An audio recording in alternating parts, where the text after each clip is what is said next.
everyone. So we are solving previous year questions of the chapter Reproductive Health and the topic Infertility. In today's session, we are going to solve a long answer type question of 5 marks which was asked in the CBSE Board 2020. So the question is, A part, list any 2 reasons other than physical and congenital disorders for causing infertility in couples. B. Explain how IVF as a technique helped childless couples in having children. C. Compare GIFT and ICSI. तो बेटा इस question के ए part में हमें infertility के causes बताने हैं other than physical and congenital disorders. फिर बी पार्ट में हमें बताना है कि आईवीएफ टेक्निक चाइल्डलेस कपल्स को चाइल्ड बियर करने में कैसे हेल्प कर सकती है, और सी पार्ट में हमें जीआईएफटी और आईसीएसआई को कंपेयर करना है।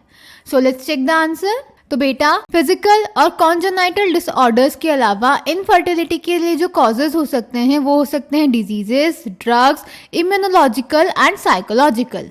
सो A part, the reasons for this could be many, diseases, drugs, immunological और इवन साइकोलॉजिकल।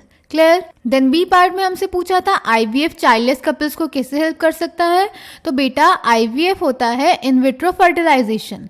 इनफर्टिलिटी कपल्स में करेक्ट भी करी जा सकती है, बट ऐसे बहुत सारे कपल्स होते हैं जिनमें इनफर्टिलिटी को करेक्ट नहीं किया जा सकता। उन्हें एक स्पेशल टेक्निक्स अडॉप्ट करने को कहा जाता है जिन्हें हम बोलते हैं असिस्टेड रिप्रोडक्टिव टेक्नोलॉजीज या फिर ART। उसी में से एक टेक्निक होती है इन विट्रो फर्टिलाइजेशन, जिसको हम commonly test tube baby programme भी कहते हैं।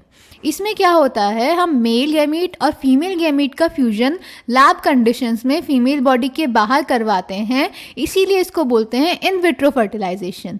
उसके बाद जब एम्ब्रियो बन जाता है तो उसको फीमेल बॉडी में ट्रांसफ़र कर देते हैं, जिसको बोलते हैं एम्ब्रियो ट्रांसफ़र। ये अलग अलग स्टेजेस में किया जा सकता है।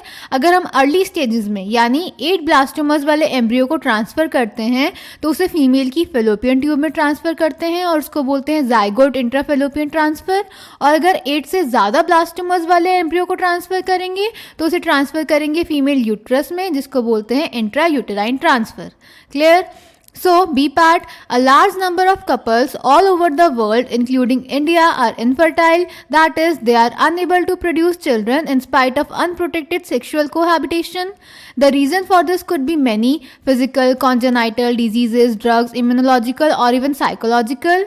Specialized healthcare units, that is, infertility clinics, etc., could help in diagnosis and corrective treatment of some of these disorders and enable these couples to have children.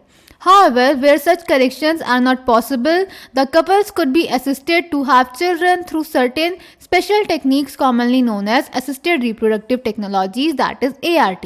In vitro fertilization, that is IVF, fertilization outside the body in almost similar conditions as that in the body, followed by embryo transfer, that is ET, is one of such methods. In this method, popularly known as test tube baby program, ova from the wife or donor female and sperms from the husband or donor male are collected and are induced to form zygote under simulated conditions in the laboratory. The zygote or early embryos, that is with up to 8 blastomers, could then be transferred into the fallopian tube, that is zygote intrafallopian transfer, and embryos with more than 8 blastomers into the uterus, that is intrauterine transfer, to complete its further development. Clear? Then C part में बेटा हमें GIFT और ICSI को compare करना था। तो GIFT होता है gamete intrafallopian transfer and ICSI is intracytoplasmic sperm injection. GIFT में हम एक ऐसी फीमेल से जो फंक्शनल गैमीट प्रोड्यूस कर रही है उससे फीमेल गैमीट लेके एक ऐसी फीमेल की बॉडी में ट्रांसफ़र कर देते हैं जो फंक्शनल गैमीट प्रोड्यूस नहीं कर सकती पर फर्दर डेवलपमेंट के लिए सूटेबल एनवायरनमेंट प्रोवाइड कर सकती है। और आईसीएसआई में हम डोनर मेल से स्पर्म लेके डायरेक्टली ओवम में इंजेक्ट करा देते हैं। Clear. So GIFT, transfer of an ovum collected from a donor into the fallopian tube of another female who cannot produce one but can provide suitable environment for fertilization and further development. And ICSI, to form an embryo in the laboratory in which a sperm is directly injected into the ovum. So I hope this question is clear to you. Thank you.